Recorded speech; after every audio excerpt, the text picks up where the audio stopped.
Hello students. So today we are going to do one more output questions.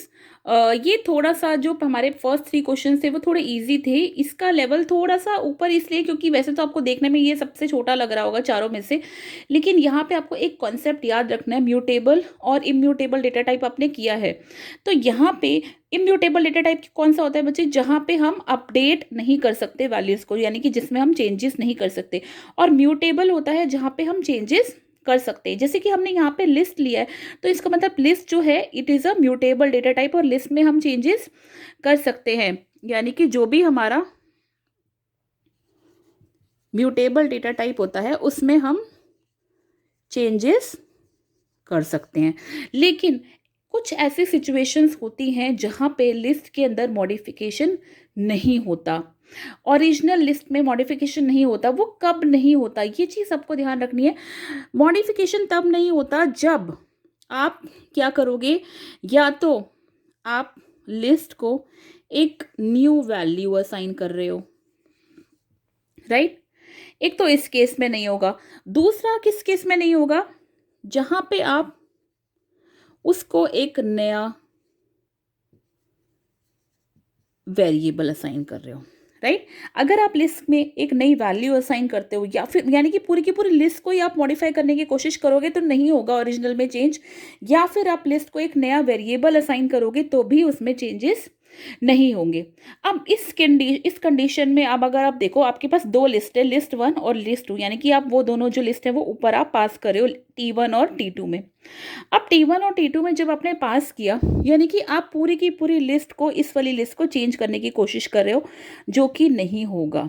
Because मैं अगर इसके एक particular element को change करने की कोशिश करूँगी तो वो हो जाएगा. लेकिन अगर मैं पूरा का पूरा लिस्ट ही चेंज कर रही हूँ, या फिर फॉर एग्जांपल अगर मैं लिखती हूँ यहाँ पे T1 = 10, तो भी मॉडिफिकेशन नहीं होगा कि इस केस में मैं एक नई वैल्यू असाइन कर रही हूँ, यानी यहाँ पर भी मैं एक नई वैल्यू असाइन कर रही हूँ पूरी लिस्ट को. तो अपडेट चेंजेस जो है वो इस केस में नहीं होंगे.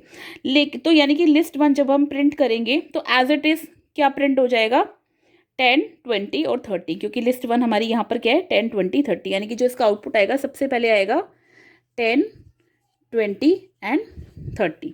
इसके बाद में हम T2 के केस में क्या कर रहे हैं, 0th एलिमेंट, यानी कि एक पर्टिकुलर एलिमेंट को अगर मैं अपडेट करूंगी तो उसमें कोई प्रॉब्लम नहीं है बच्चे, वो ज़रूर अपडेट हो जाएगा. तो यहाँ पे यानी कि 1 की जगह पे, यानी कि T0 पे मैं क्या डाल रही हूँ वैल्यू 8, यानी कि लिस्ट 2 के अंदर अपडेट हो जाएगा, क्योंकि मैं एक पर्टिकुलर इंडेक्स को चेंज कर रही हूँ. पूरी की पूरी लिस्ट को अगर मैं चेंज करने की कोशिश करूँगी तो वो चेंज नहीं होगी, राइट. तो T2 का 0 हमने क्या कर दिया, 8 कर दिया, यानी कि जब हम लिस्ट 2 को प्रिंट करेंगे तो ओरिजिनल भी चेंज हो जाएगा.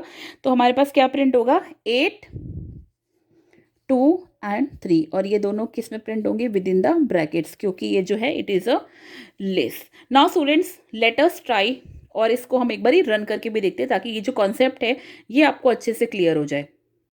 What I have done here, मैंने यहाँ पर ये कोड लिखा है, राइट. अब देखो बच्चे, लिस्ट 1 लिस्ट 2, ठीक है, दोनों लिस्ट है यहाँ पे, और मैं चेंज फंक्शन को कॉल कर रही हूँ, उसके बाद दोनों को प्रिंट करा रही हूँ. अब जब मैं इसको रन करूंगी, चलिए देखते हैं हमारे पास जब हम इसको रन करते हैं तो क्या आउटपुट आता है हमारे पास. मैंने सेव नहीं किया इसको सेव कर लेती हूँ. सी क्या आउटपुट आया, 10, 20, 30, यानी कि जो हमारी ओरिजिनल लिस्ट थी पहले वाली वो तो एज इट इज रही, क्योंकि मैंने पूरी लिस्ट को चेंज करने की कोशिश करी हूँ यहाँ पे. लेकिन दूसरे केस में जब मैं सिर्फ एलिमेंट चेंज करने की कोशिश कर रही हूँ तो चेंज हो रहा है, यानी कि T0 पे हमने 8 डाला तो 8 हो गया, राइट. तो जो हमारी लिस्ट 2 थी वो अपडेट हो गई, और 1 की जगह पे एलिमेंट क्या हो गया, 8. लेकिन जो लिस्ट 1 थी उसमें कोई चेंज नहीं हुआ, क्योंकि हम पूरी की पूरी लिस्ट को ही चेंज करने की कोशिश कर रहे हैं, यानी कि हम एक नया वेरिएबल बना रहे हैं एक तरीके से अगर देखा जाए तो, राइट.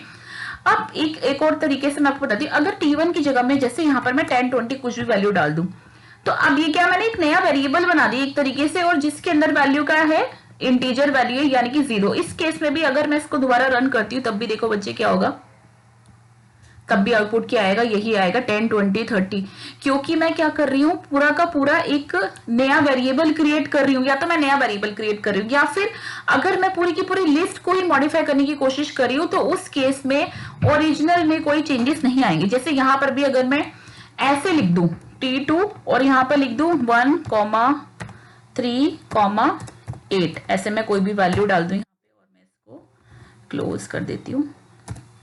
ठीक है, अब अगर मैं इसको रन करूंगी तब भी बच्चे देखो उस केस में क्या होगा, दोनों लिस्ट ही एज इट इज रहेंगी, क्योंकि एक जगह पे तो मैं क्या कर रही हूँ, एक नया वेरिएबल असाइन कर रही हूँ और दूसरी जगह पे मैं पूरी की पूरी लिस्ट को ही मॉडिफाई कर रही हूँ। यानी कि जब भी ऐसा केस होगा, या तो मैं अगर कोई नया वेरिएबल असाइन करूंगी या मैं पूरी लिस्ट को मॉडिफाई करने की कोशिश करूंगी, तो जो अपडेट है लिस्ट में वो नहीं होगा, यानी कि ओरिजिनल वैल्यू जो लिस्ट की है वो चेंज नहीं होगी। ये चीज आपको याद रखनी है। So whenever you are solving the output question, ये चीजें आपको याद रखनी है कि even in the mutable data type कुछ कंडीशन ऐसी होती हैं जहां पे ओरिजिनल वैल्यू जो है वो चेंज नहीं होती, राइट।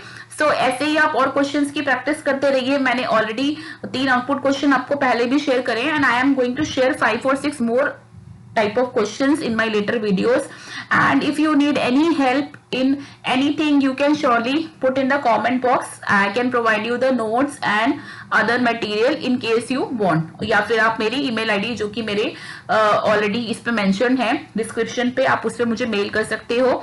एंड अगर आपने अभी सब्सक्राइब नहीं किया है मेरे चैनल को, so you can subscribe so that you can get regular updates. Thank you so much for watching children. And now आज तो आपकी बोर्ड एग्जाम की डेट शीट भी आ गई है। So all the best for your exams बच्चे, अच्छे से पेपर करिएगा एंड अच्छे से प्रिपेयर करिए। अगर अभी तक स्टार्ट नहीं किया है प्रिपेयर करना, अभी भी आपके पास बहुत टाइम है, पूरा का पूरा कोर्स आप कवर कर सकते हो, 100% मार्क्स स्कोर कर सकते हो। तो एक स्ट्रैटेजी आप बनाओ कि किस तरीके से आपको रिवाइज करना है, चैप्टर वाइज रिवाइज करो, क्वेश्चन वाइज रिवाइज करो। वो भी मैं आप एक नेक्स्ट वीडियो बनाने वाली हूँ कि कैसे हम पेपर की जो है प्रिपरेशन कर सकते हैं जिससे कि हम मैक्सिमम मार्क्स स्कोर कर सकते हैं, right. So till then stay home बेटा, stay safe and all the best for your board exams. Thank you so much.